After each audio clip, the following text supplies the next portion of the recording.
spheres that I'm mentioning here are complex and of utmost importance.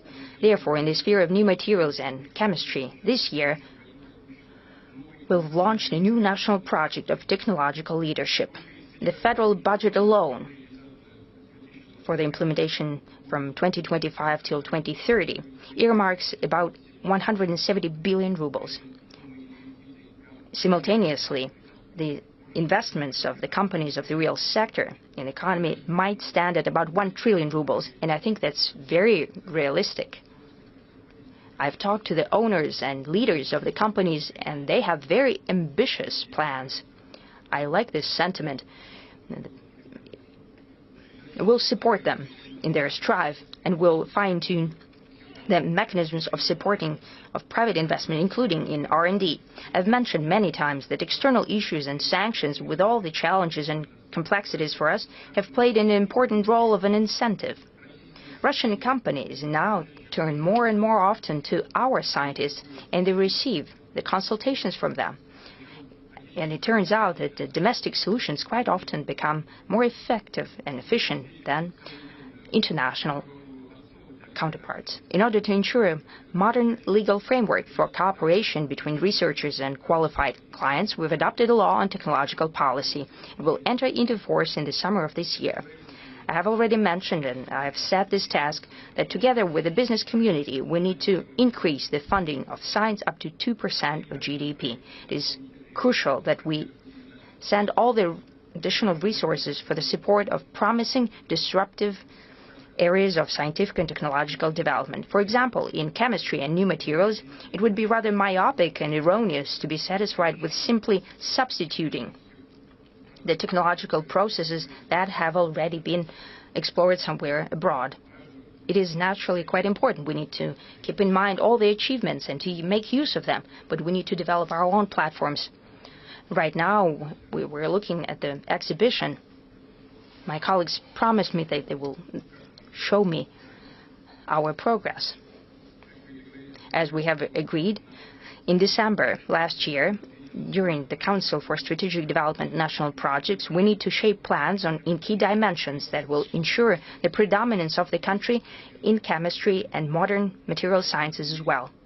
It's important to define the lead scientific organizations that will take on the responsibility for conducting fundamental research, companies that are to introduce the technologies of the future and fine-tune the talent training in chemistry for the tasks of technological leadership at all educational levels, starting with school, ending with universities.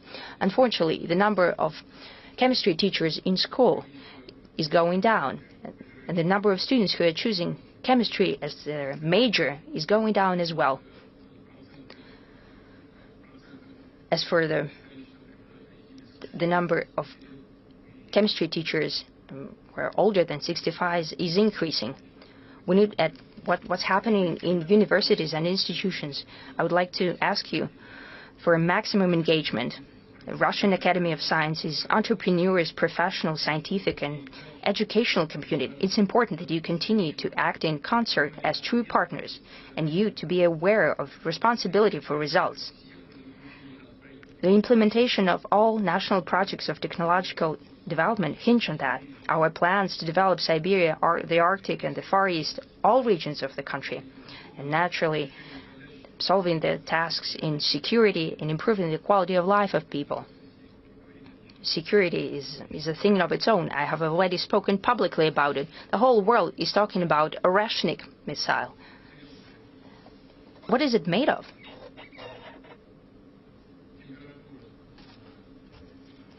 The temperature on the payload is about the temperature of on the surface of the sun.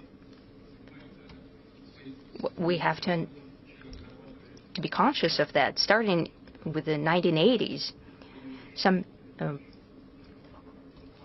gliding block technologies were being developed. It's called Vanguard today. It has comparable temperatures on the warhead, a bit less than the surface of the sun. We were thinking about that back in the 80s, but it couldn't be done because there were no materials for it. That was the issue. It's flying and it's melting like ice cream. But this is a signal for homing is still coming through. That's the result of materialist science. Back in the day, for no apparent reason, our joint agreements on MS 21300, all the opportunities were closed down at that for wind. Yes, we had to postpone the project, but still we developed our own wind technologies with our own heads and minds, and we need to do that in all other dimensions as well, and to work constructively together. I'd like to ask the government to think about the way we could regulate the interaction between our enterprises and enterprises of our competitors in order to ensure certain advantages for our national producers. Yes, as part of the WTO system, but still, there were certain hindrances were created for us, and so we can regulate that. For those who would like to come back to our markets, creating the advantages for our own producers, we need to do that, fine-tune that, but it needs to be done. I see that Minister Mantrov is here and in agreement. He's not in agreement. Well, we've spoken about it, just like in agriculture. When agri-producers were begging us, don't let anyone in our market. We'll do it all by ourselves, except for bananas, naturally. But now they're producing bananas as well. Bit costly, but still. But as for industrial production, we need to think it through and treat it with great attention, not to lose the potential that has been created by our ill-wishers who introduced sanctions against us. I have already mentioned it, but I would like to give a few other examples in order to develop machine engineering and aviation production, missile and space program. We need composite materials and alloys with unique characteristics. I've just mentioned it. Plant protection, a different sphere, in order to solve the tasks of food security. Durable, safe systems for transfer and storage of energy, for UAVs, for new means of transportation, more durable and energy-efficient materials for construction sphere, in order to adapt for climate change, new compounds, biomaterials, and prototypes of organs and tissues of human, in order to introduce breakthrough treatment methods in healthcare. I'd repeat myself that I've just outlined some specific directions. However, the lack of results, even in a single one of them, and I'd like to highlight that specifically, would create a domino effect and will drag down all other national projects. I've given you an example of MS 21300. We had no materials for the fuselage and for the body and the wings, and the whole project was stuck. The same applies to other spheres as well. We've seen it all with our own eyes.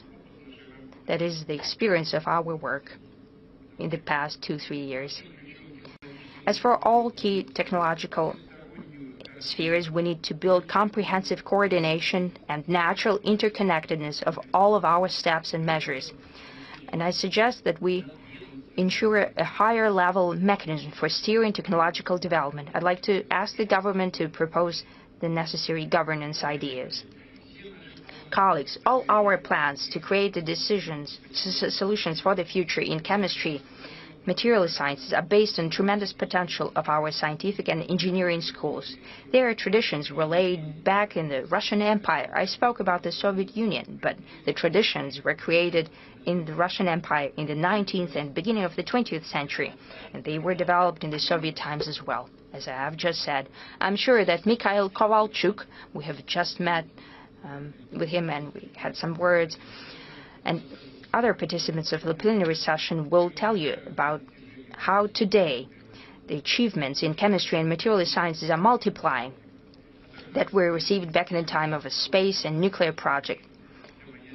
Other research for the energy of the future of thermonuclear fusion spearheaded by Yevgeny Velihov, and I believe it's necessary to dedicate to the memory of this outstanding thinker and citizen in a new grant contest by Russian Scientific Foundation for Leading Scientists. The grant for 5 years will range from 250 million rubles up to 500,000 million rubles. The largest domestic companies will co-finance these grants or be direct clients of disruptive technologies. As for support spheres, they will change annually. This year, I suggest to dedicate this contest to creation of unique materials and products thereof for autonomous sources of energy, propulsion and energy units, as well as for devices and systems for processing of information necessary for development of artificial intelligence as well. It is absolutely apparent that this technology is defining the development of all spheres and is producing a real revolution in chemistry and material science as well. Through introducing artificial intelligence and computer modeling, our country needs, and it's quite realistic, to cut down to 5 to 10 years and in the future to 2 or 3 years the timeline for developing and introducing of new materials. For that, the researchers, engineers should have the necessary data bank about the existing materials and their components. I suggest we build a mechanism for regulation of operations with them, including collection, storage, processing, transfer, and the use of them. I'd like to add that tremendous body of data, breakthrough knowledge about new elements and materials will be received during the research at domestic installations of mega science class. They allow us to study the matter literally at the level of atoms. I'd like to highlight specifically that some facilities in our country, for example, Nika in Dubna or PIK in Leningrad region, are unique, unparalleled. In the nearest future, we plan to conduct the technological launch of yet another powerful installation called SCIF. It will significantly increase the functionality and range of possibilities of Russian research infrastructure. Naturally, we'd like to invite international scientists to work together as well. Leningrad region, where I've traveled several years ago, was the place for work of specialists from Europe, from those countries where the use of nuclear energy was rolled back. Therefore, they rolled back the research in that sphere as well. Here, they were quite happy to work in Russia, and we hope that that will continue. Our door is always open. We're always happy to welcome our friends and colleagues. I'd like to highlight that we understand fully well that open and transparent, equal exchange of information in scientific sphere is one of key factors for strengthening multipolar world. We'll continue to facilitate bringing together efforts of researchers and engineers from the East and the South in order to solve large-scale experimental, theoretical, and naturally practical tasks. BRICS is already a platform for socio-economic development and technological development of the global level. We do not intend to install barriers for a partnership with the Western scientists, and we hope that the Western politicians will understand how detrimental such actions of limitation in cooperation in science and education is. It's important that the global development is just and well balanced. Therefore, we need to ensure further industrial technological progress while decreasing the negative impact for the environment, maintaining the fragile ecosystem of the planet, its fauna and flora. Naturally, we'll take a look at the need to introduce such technologies. In the center of special attention today are breakthrough solutions in genetics, bio and natural-like technologies, as well as creation of materials that mimic the processes in live systems. Overall, we're talking about the shape of a principled new phenomenon, a new reality, bioeconomics. This topic is crucial and key from the point of view of global growth and its quality. I suggest that we dedicate the next Future Technology Forum to the matters of bioeconomy, naturally if colleagues believe it possible and interesting. We'd like to invite all scientists, educational community and business community from around the world. We are prepared to cooperate. Friends, I'm very happy that our country is a place for a frank and meaningful discussion of scientists, engineers, and entrepreneurs. That testifies to the transparency of Russia and our special attention to the matters of scientific and technological development. I don't think that any expert would take it upon himself to forecast the new solutions that will be discovered and invented even in the nearest future. However, there is something that we can do, and we can do it for sure. That is to ensure our efficient support for key technological areas that are especially crucial and useful for the citizens, for society, for economic growth. It is in this direction we intend to work. And I'm quite sure that that's the tone for your discussion today. Thank you.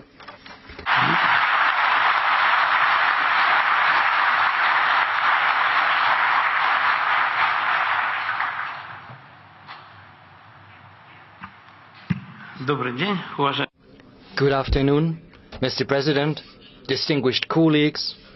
Thank you for this introduction. Mr. President, from the outset, I would like to thank you.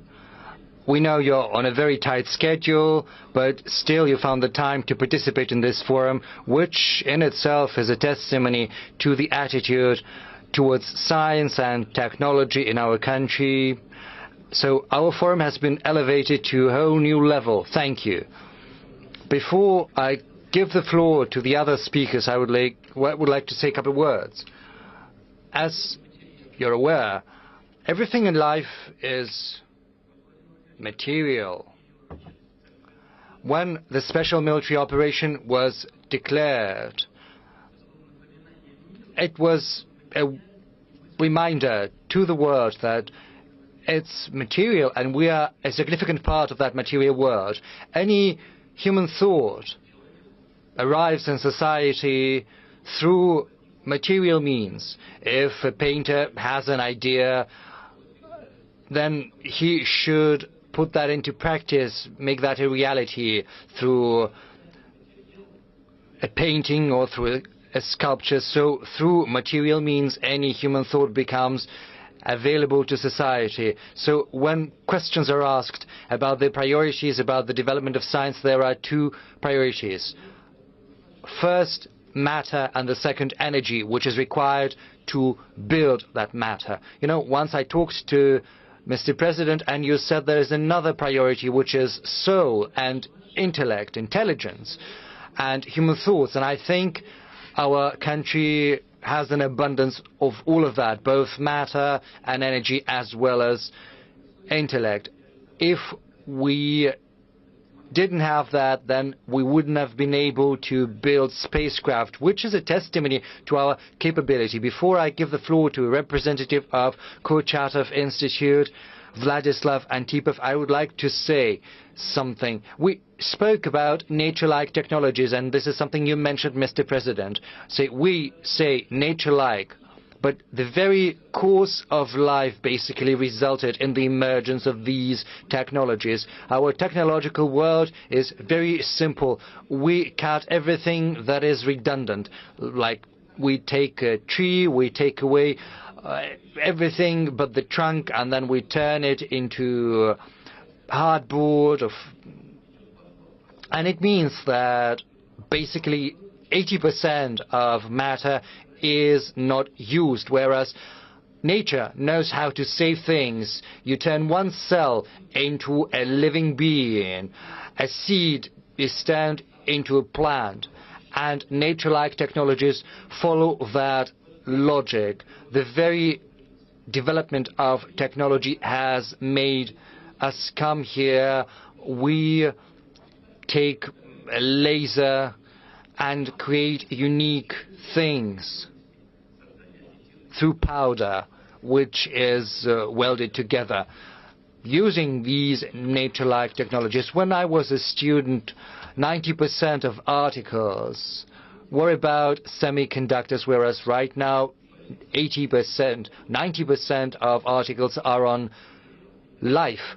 So biocompatibility and biocompatible materials, that is another priority. I would like to ask you, Vladislav, could you tell us about the priorities and the forecasts and the prospects of the biggest center for materials science?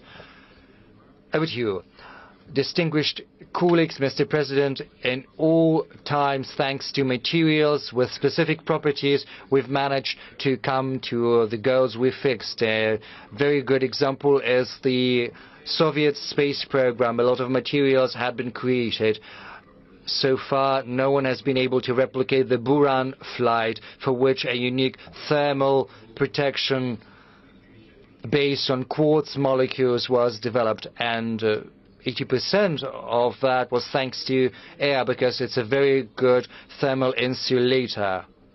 We managed to protect Buran from temperatures of 1200 degrees. We have other examples like the centrifuges. Not everyone knows that for 30 years you need a centrifuge up and running, and it creates several thousand rotations per minute. So you need composite materials of that. Right now we've got a national program which sets the priorities for the next decades, like nature-like technologies, Arctic, space exploration, clean energy. All of these tasks have to be addressed through developing new materials as well as new technology. As Mr. Kovalchuk has pointed out, Kurchatov Institute is one of the leaders in terms of materials sciences, and we are doing this kind of research. Right now, humanity is entering the era of biological materials. What seemed like science fantasy yesterday is now becoming reality. For regenerative medicine, for other sectors, we create unique things like a framework for a human heart or a trachea substitute. Right now there are other examples like the gas turbine materials. The most important thing there is the turbine blade, and right now we are working on monocrystal turbine blades. They're basically one single crystal. Thanks to special coating, we manage to make it resist almost 1950 Kelvin. We have built these materials for PD-14. Or let's take a motor gondola, which is 60% carbon and ceramic plastics. This is one of the materials that has been developed thanks to the grants from the government. We also use additive 3D technologies for several elements of the combustion chamber. Also, the 21st century is the era of additive technology. We create new things layer by layer, which was impossible through conventional means. Right now, Kurchatov Institute has a whole cluster of these 3D printers, which are used for energy, for cars, for medicine. The efficiency of additive technology can be demonstrated through one simple example, like the thermal apparatus for PD-191. In the past, it used to weigh 70 kilos, and it took several months to build. It consisted of 23 spare parts. Right now, through additive means, we can build this thermal convector, which only weighs 19 kilos, and we've managed to decrease 20-fold the time required for the creation of that element. So you see how efficient these 3D technologies are. We built more than 10,000 details through 3D means, and Kurchatov Institute is responsible for the technical side, carrying out research, providing these technologies to our partners. And of course, it's very good to work together with Rosatom because it's endowed with a great potential. So Kurchatov Institute will build the scientific groundwork, whereas the state corporation will help us scale it up. Now, as for Arctic exploration, we also need special property materials, because these materials have to work in the Arctic conditions, low temperatures, higher humidity, and other things. Kurchatov Institute has come up with cold-resistant steels, which are built, which are used for the hull of the icebreakers, which have to go through ice more than 4 meters thick. And also there are sealing materials and cold resistant materials and paint coatings. So our technological groundwork has made it so that Russia is the only country that can boast of a fully fledged icebreaker fleet. We are also working on underwater gas carriers. Mr. President has pointed that out as well, but Russia requires an interdisciplinary database of materials properties which will help us bring down the time required for the development of new technologies. We'll have more information on properties, on specifics. This will help us achieve uniformity throughout different industrial sectors. This will also help us get access to new materials. Thank you for your attention. I would like to thank Kurchatov Institute for what you're doing. You have mentioned but a fraction of research you are carrying out, but of course there are many other avenues. It comes as a surprise, but Kurchatov looks into genetics very actively as far as I'm aware. Our colleague has just spoken about that, but maybe some of you might have missed that. Our colleague has spoken about the possibility of developing underwater gas carriers. When a couple of years ago, Minister Mantrov mentioned that in passing to me, I said, nonsense!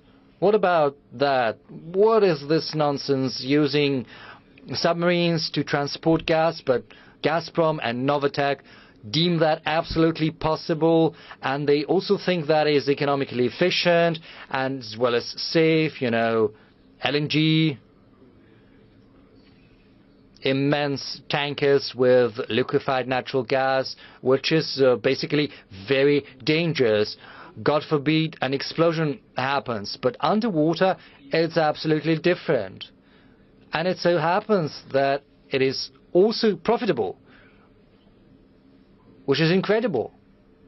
That's the future. And it can be done.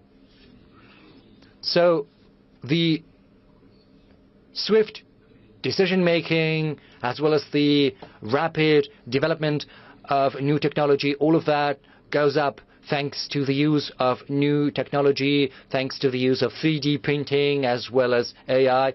It's impressive.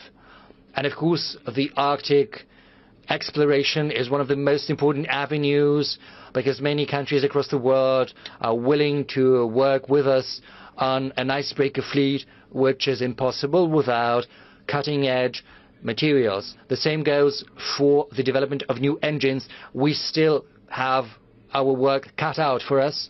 We still need to do a lot. I'm sorry, that's the truth. Our foreign partners have gone ahead of us, and there's much we should catch up with, but it's a challenge we have to live up to. I would hate to say too much, but probably I won't be mistaken if I correct you. You said that the temperature of modern engines for MS-21 reaches more than 1700 degrees centigrade. It's PD-14.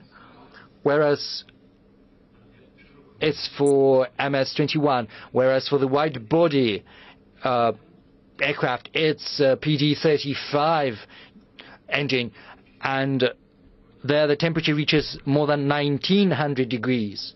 So I would like to thank you personally and your team, those who work on the production. I would like to wish them success. We know who's the one responsible for that work. Almost all the stages of work have been completed, but we have to help our colleagues out and support them. Thank you.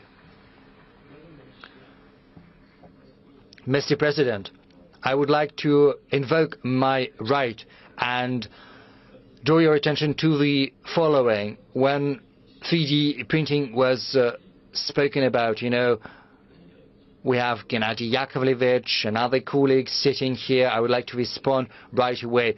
We three, at the instruction of the administration, are actively working on a new competition, choosing the right topics to be explored. But I would like to say that the 3D technology was developed in our country in the Laser and Information Technology Institute, at the initiative of one of our members of the Russian Academy of Sciences. This was one of the first places in the world where the stereolithographs were developed. They were used to identify the remains of the Romanov family, because the genetics was just seeing its first development.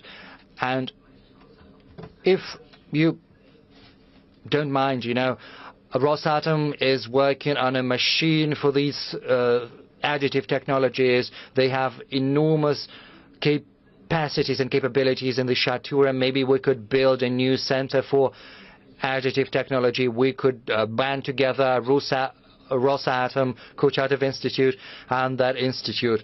We could take advantage of that potential which still remains in that institute. But of course, we have to address that question to Alexei. I know that Rosatom and Kurchatov Institute are competing. Either you wanna get on his ground or vice versa. But honestly, I would support anything that involves joining your efforts together. So I would like to ask Alexei to do that. So, it's an instruction, right? 3 days ago, together with Gennady and with Alexei, we signed an agreement, and at your direct instruction, we set up the Council for the Strategic Development of Rosatom and Kurchatov Institute. So there are no differences whatsoever, and Alexei could probably confirm that publicly. What did you set up? A Council on the Strategic Development. So I wish you to live in good counsel and have friendship with one another, happily ever after, as it were. I would like to give the floor to Alexander Chernov, head of the working group of the Russian Quantum Center. He's going to speak about graphene, but before that I would like to say just a couple of words. The periodic table has a great number of elements, but there are only 4 elements that stand apart: oxygen, hydrogen, nitrogen, and carbon. They stand apart due to a number of reasons. First, if you take the biological substance, you'll see that any biological material necessarily contains these 4 elements. Neorganics is simpler, but we are very complex, but we all have these in common. Yes, oxygen, nitrogen, yes, and also money, but that's the next stage. First come these 4 elements, and these 4 elements are unique.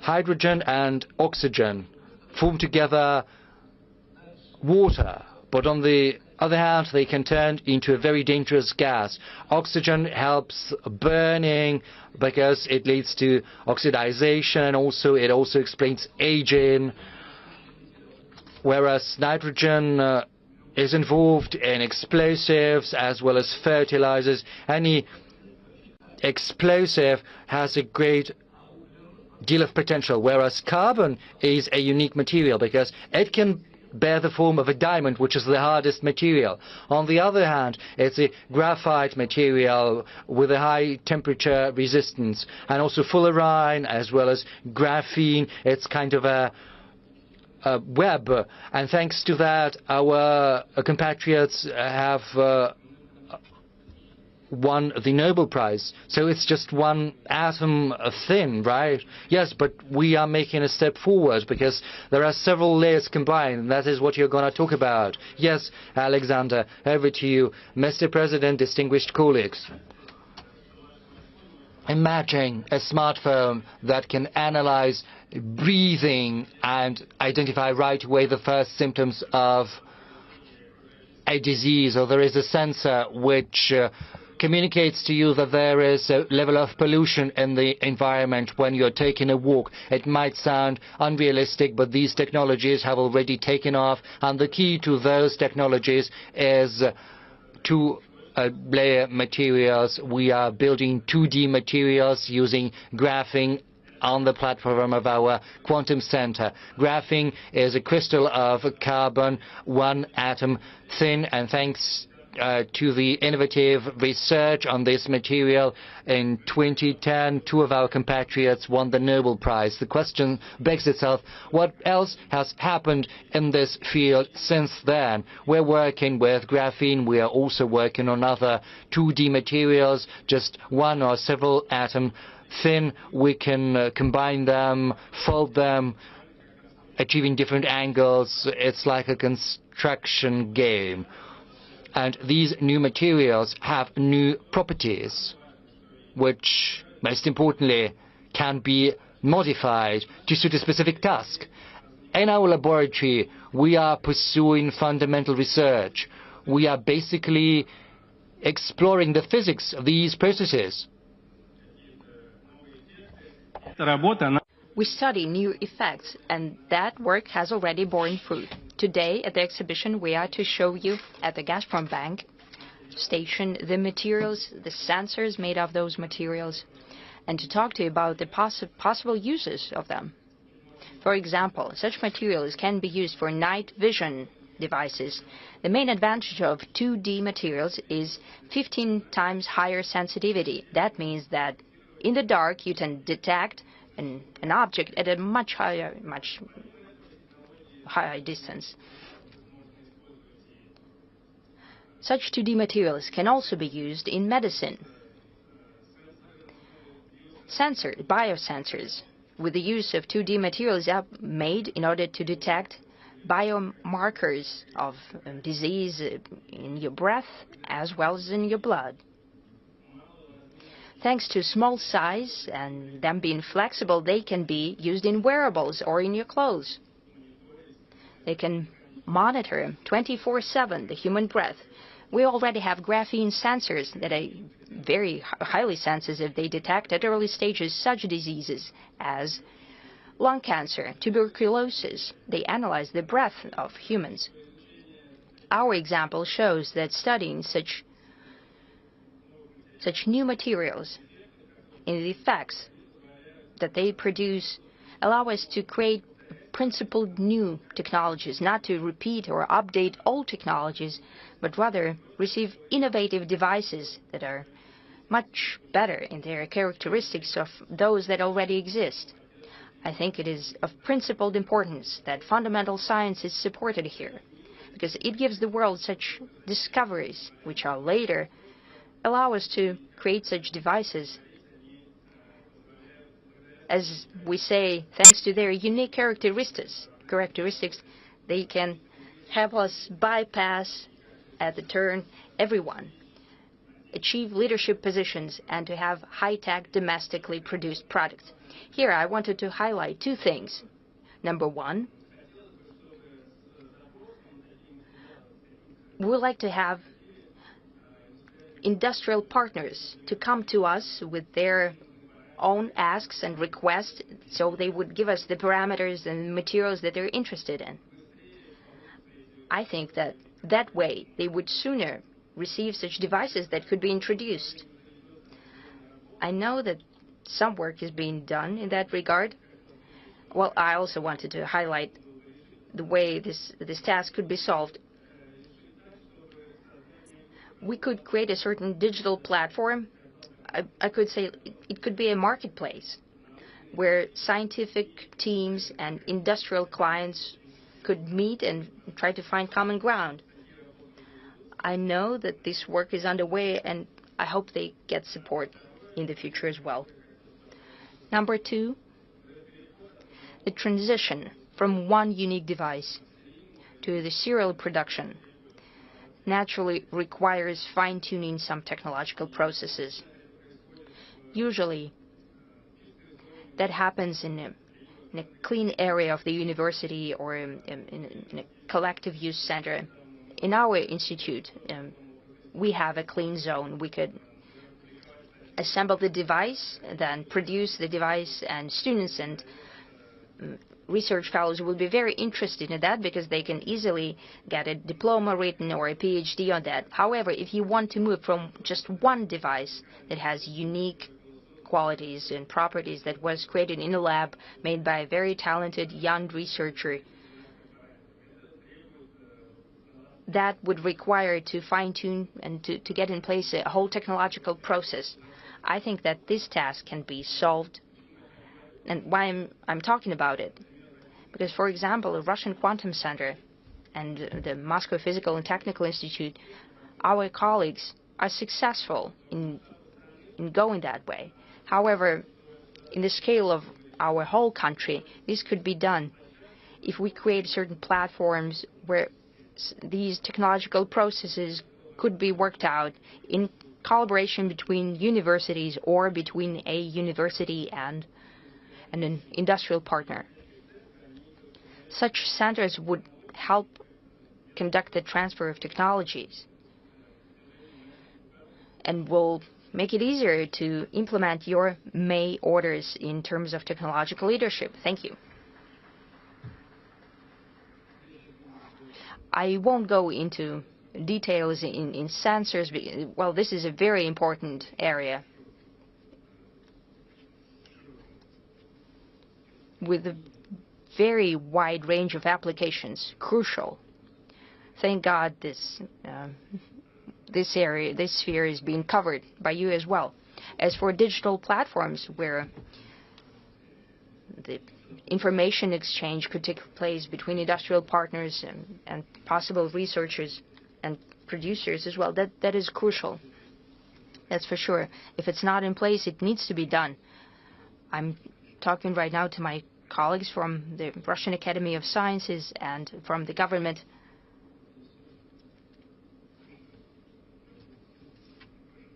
It should be done, and please pay attention to that. As for environment pollution, you said that you can have a sensor on your clothes that would beep in case there is pollution around you or something. That is very important, especially if the environment conditions are good. Sometimes our best instrument here is our nose. When people walk around garbage dumps, for example, you don't need a sensor to tell you that something wrong. However, the application area of what you're doing is tremendous. When you said that you could diagnose at early stages, just as a breathing probe, some cancers, for example, lung cancer, that's a revolution. It's simply a revolution. We'll do everything to help you out. Thank you. Thanks to you.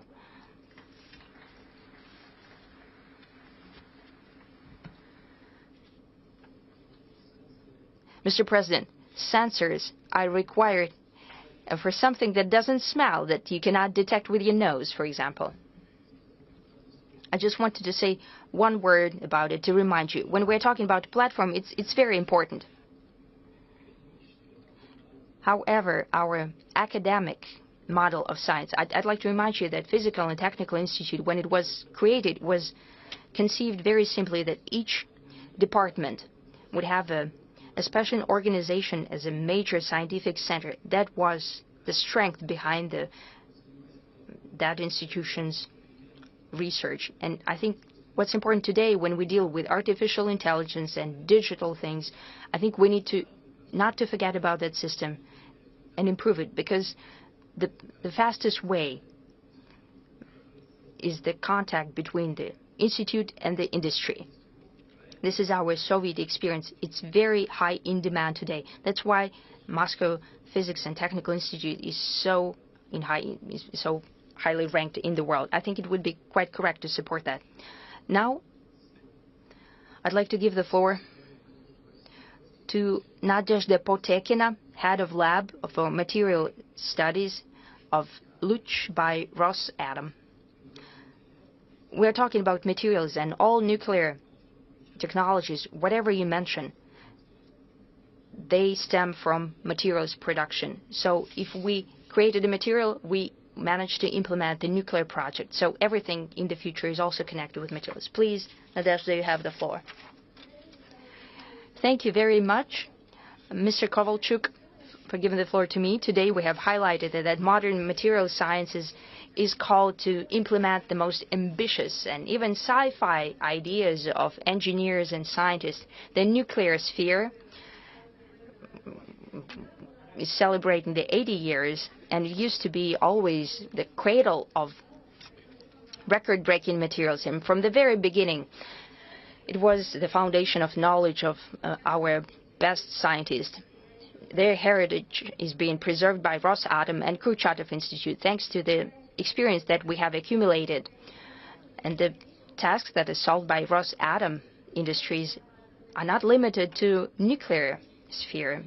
Our research is very wide in its scope, and I would like to ask each one of you a question. How long ago have you taken a look at the stars sky? And did you think how high should be the level of technology in order to ensure a long flight to the moon, or hopefully to the moon and back, to come home, or to the moon and to Mars? How durable should the functional materials be? Because the conditions in terms of temperature and mechanical load are very harsh. And propulsion units should also be capable of functioning in such conditions, and our team is dealing with that. High resistance metals and their alloys. These materials can be compared to extreme sports fans. They're reliable in special conditions of functioning. Temperature higher 1,300 centigrade, and great radiation impact. Our materials are at the heart of new types of unique high heat resistance nuclear propulsion units, energy units. We believe that our achievement is the development of technologies and equipment in order to create single crystal slabs of complex shape that ensures their resilience at previously unimaginable temperatures and tests. Their radiation resilience is an advantage for our materials.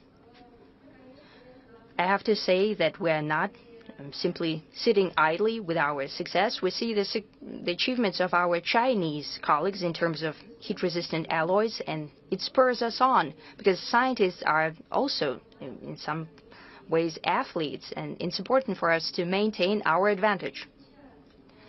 I'd like to say that already today, our work helped us to create a material in order to use it in promising energy units for high-speed flights in aerial medium. As for heat resistance metals, it was unthinkable previously, and we are working on improving the resilience and durability of such materials.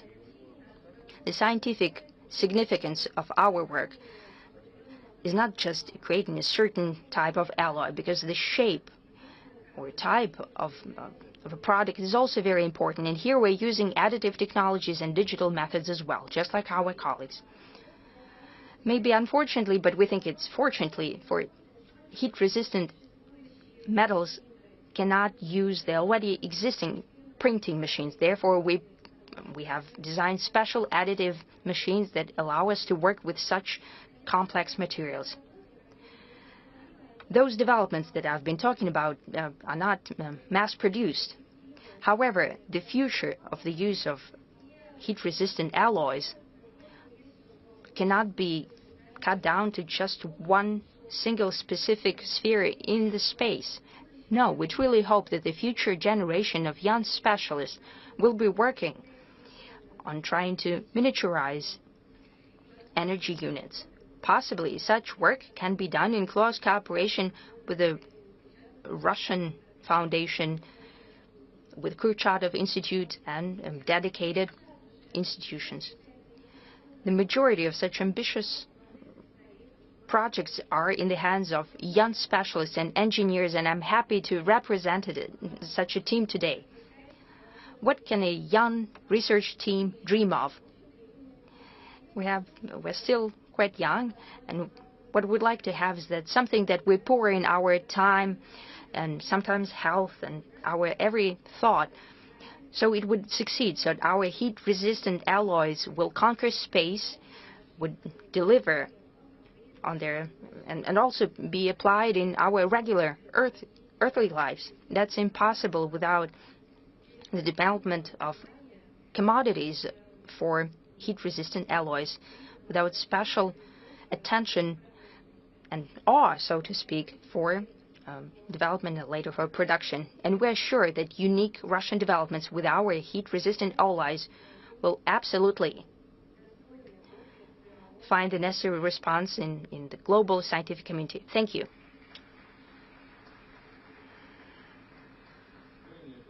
Do I understand correctly that you need such rare earth metals? Yes, that is true. So what do you suggest? What should be done? It should be developed. Our deposits should be developed. Remember about them. Have you studied such mineral deposits? Did you take any interest in how it can be produced, except for Yakutia? Everyone knows about Yakutia. What is besides Yakutia? I can tell you a secret. I'm a geologist. I come from geological department of MSU, of Lomonosov State University. Naturally, we've studied them, and we really hope that molybdenum and tungsten deposit will be brought back. Our department used to work there a lot. I also mean that as well. So what's with a flight to Mars? Can a living cell fly to Mars and come back? Please be honest. Well, we need to learn what's out there. Yes, out there. Well, all kind of machines fly to Mars, but can a living cell fly to the Mars and make it back alive? We hope that it can. So how long can it live there? Well, it's a different question.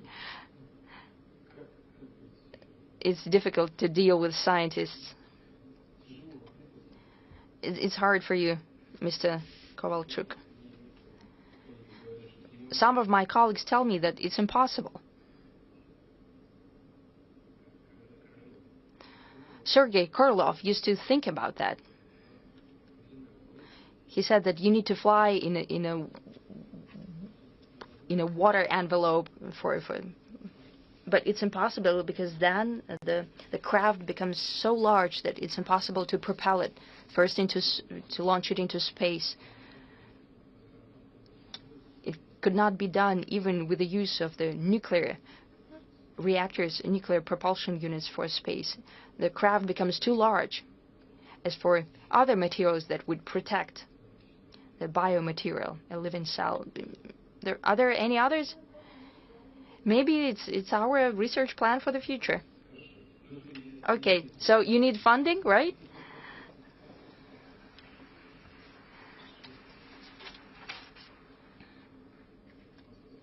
Thank you very much.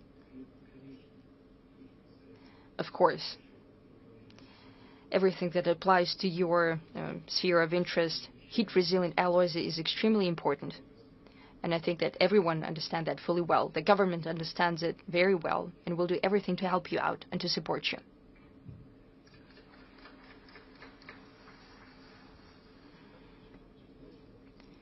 You know, Mr. President, space engines, in that sense, we're ahead of the whole planet. All of our satellites used to have nuclear propulsion units on board, and here, together with Rosatom and with the Russian Academy of Science, we're working on non-electrode propulsion units. They're of completely different type, and they must ensure the flight to the Mars. As I said, we fly into space today, just like Munchausen used to fly on a projectile, on a cannonball. So if we miss the moon, we've just missed it. But we need a different kind of engine that could hover over, so we could slow down and hover over an asteroid, for example. We have prototypes, and we've been dealing with that for decades. And together with Rosatom and Russian Academy, we can do such a shuttle and to get energy on the moon. We'll have something to moon on the moon on with. and we have a number of stations there using a completely different principle.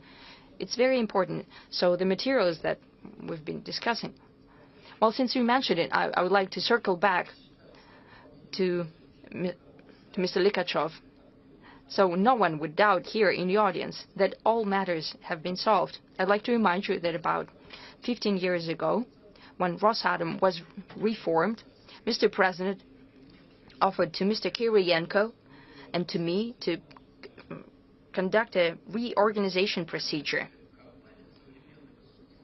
A high-tech company was being put in place, and so they decided to take the science component out as a Kurchatov Institute and to create the first national lab in Kurchatov Institute.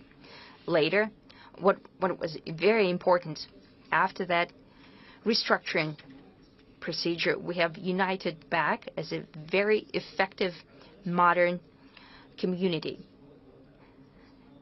The space project was successful because there was a scientific leader and they had contact between scientists and industry. I think that was the key to success. You know, we have one last speaker, Valentin Ananikov, head of the laboratory of Neorganic Chemistry at the Zelensky Laboratory. I'd like to ask you to talk about chemistry because that's where Mr. President has started from. So over to you.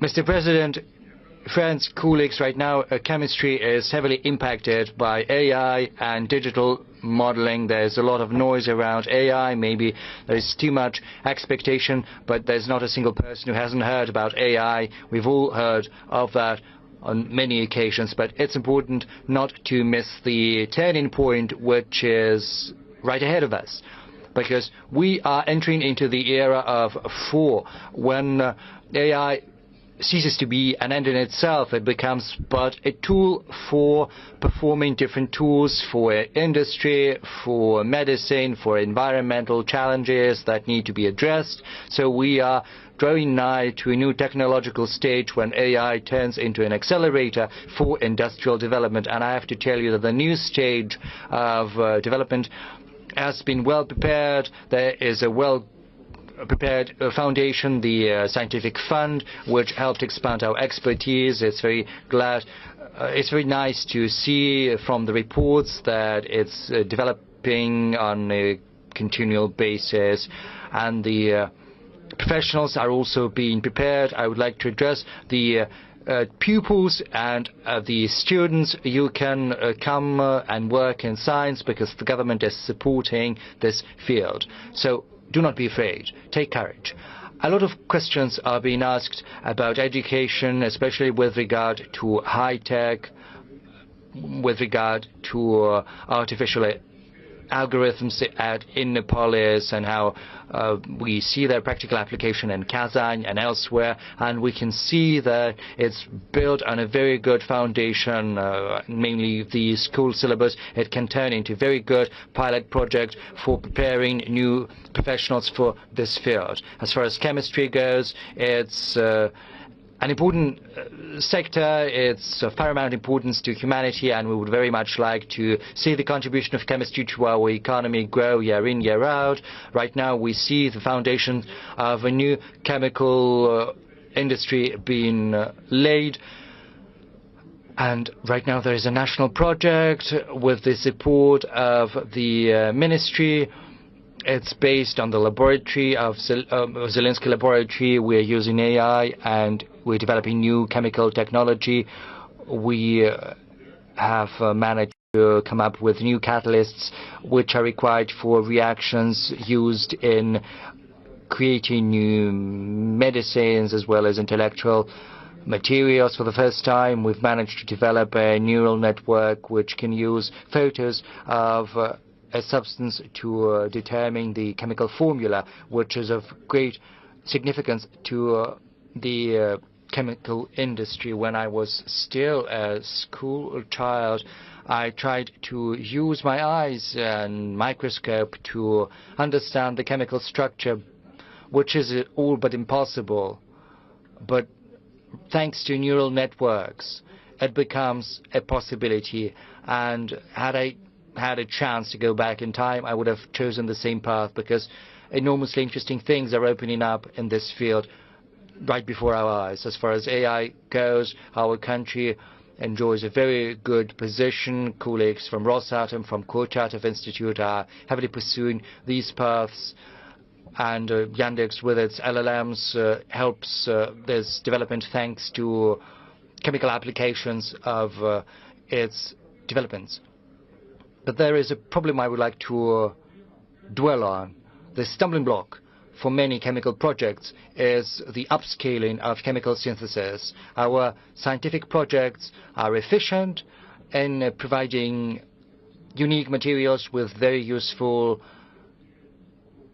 properties, but unfortunately the volume of materials produced is grams. We have to have the capabilities to scale up the production. Fortunately, we don't have that, and we need a universal upscaling technology which can be replicated for a wide range of chemical processes, both for mid-tonnage chemistry and small tonnage, say when you don't need a lot, but you need a wide range of products, chemical materials, and it's important to be able to do that. And AI can play a critical role in that, because it's a unifying technology which helps you model different technologies and catalysts. You can even create a digital double of a reactor which can be used for the production of these chemical substances. A small tonnage reactor can even be printed through 3D printing. Usually, those reactors, chemical reactors, used to take ages to build because they comprise so many elements, whereas 3D printing can eliminate this problem. So AI can help us accelerate the introduction of chemical research outcomes in practice, and we've got every capability to do that. So I have a proposal to draw special attention to this field. Maybe we could even come up with a special designated program for addressing the tasks and the goals the chemical industry is faced with to scale up chemical reactions, to be more precise. In conclusion, I would like to say a couple of words about the ideas, the projects stemming from AI. I think some ideas might seem as if it were sci-fi, but what used to be sci-fi yesterday right now is reality. We have to catch up. We have to substitute several processes and technologies in chemistry, but the most important and the most efficient way of catching up is getting ahead. If we use AI and implement what we have in practice, it'll help us carry out a technological leap, and it'll create a nexus between science and industry. Thank you for your attention.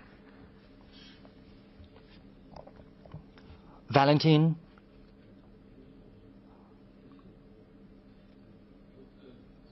Valentin, I'd like to ask you, what exactly do you need to build this digital program which will allow you to replicate the technology?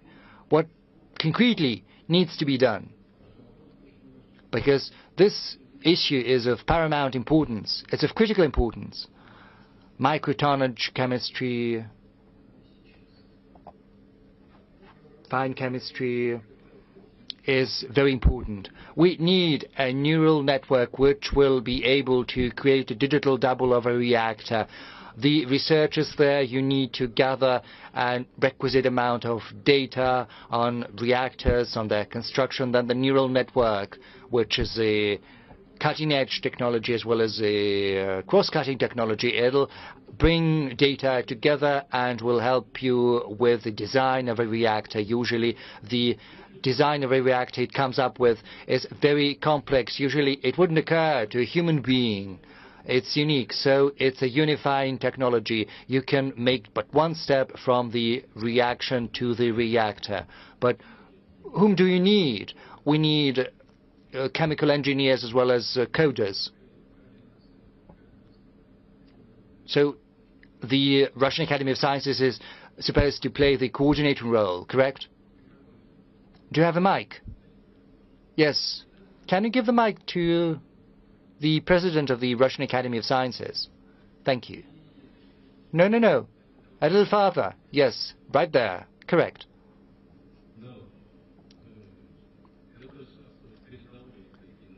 Mr. President, these are cutting-edge technologies. They are in high demand, and we are certainly working on that based on the instructions from the government. Together with the scientific fund, we are building a digital database on chemistry, on catalysts, and it'll subsequently be used to teach neural networks. And then we'll have to work with Rosatom to create better capacities. But I would like to understand, how do we launch this process properly? Because through helping them, we will help ourselves. What does the government need to do? What do you need? Yes, funding, of course, but tell me how much. And who's going to participate in the process? Just be specific. We need resources, that's true. We'll talk with Valery Nikolaevich to channel more resources into this project. If you don't mind, Mr. President, as part of the national project, we spoke with Valery, and we spoke about the possibility of introducing a special event into the national project. So yes, the national project, which is called New Materials and Chemistry, so it'll be yet another task. I would like to ask you to inform me on what you are doing in practice. Yes, Mr. Likachev, I would like to say that there is a prototype which will demonstrate to you at the exhibition later. Thank you. And you said that had you had a chance to go back in time, you would have chosen the same path of research in science. And that's great to hear.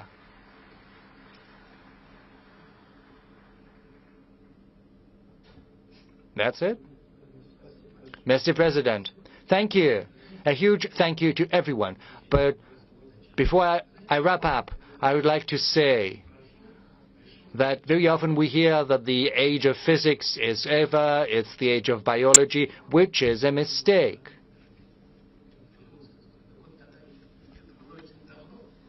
It was Newton who was mistaken. Well, it was a long time ago. Maybe he might have been mistaken. But just recently you held the Presidential Council on Science and Education. You spoke about the importance of physical scientific training.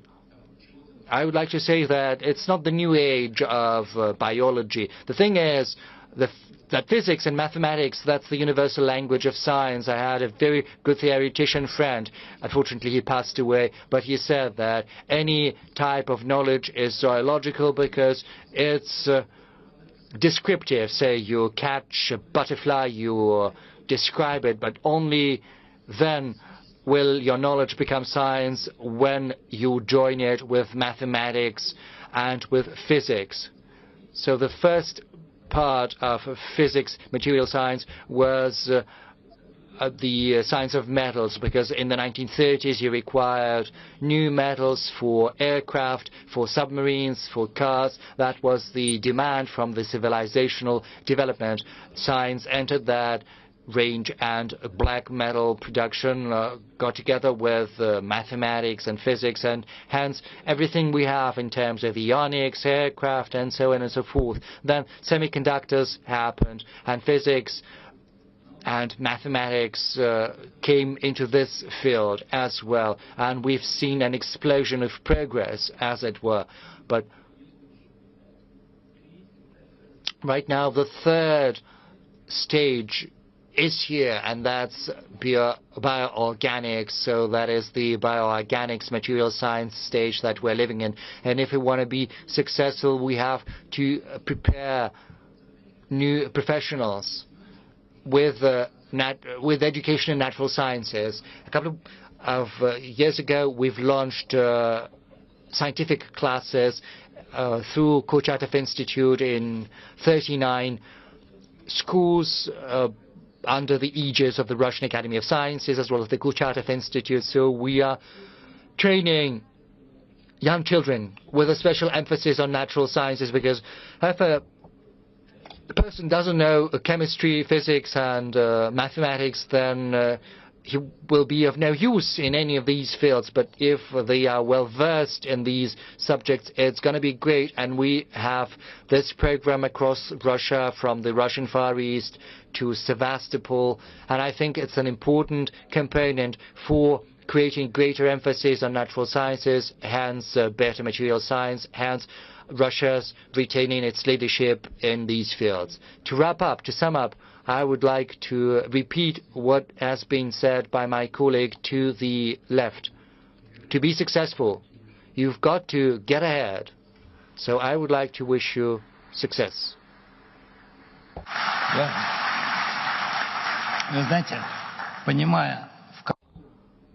Well, you know, we understand what kind of world we're living in, and we know that Mr. President is in a very tight schedule, so let's give him a round of applause for participating in this session and give him our wishes of very good health.